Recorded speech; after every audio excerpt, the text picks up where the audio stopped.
عبداللہ بن عباس رضی اللہ عنہما کہتے ہیں کہ رسول اللہ صلی اللہ علیہ وآلہ وسلم نے فرمایا، میت پر نوحہ کرنا جاہلیت کا کام ہے۔ اگر نوحہ کرنے والی عورت توبہ کرنے سے پہلے مر جائے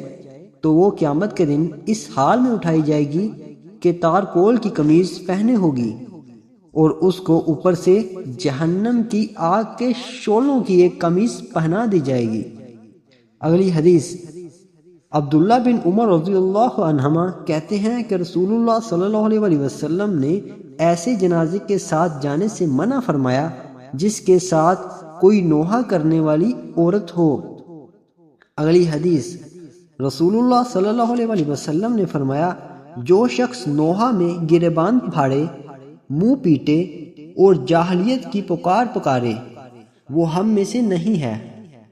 اگلی حدیث، رسول اللہ صلی اللہ علیہ وآلہ وسلم نے اس عورت پر لعنت کی جو اپنا نوحے میں چہرہ نوچے، اپنا گریبان پھاڑے اور خرابی و بربادی اور ہلاکت کے الفاظ پکارے۔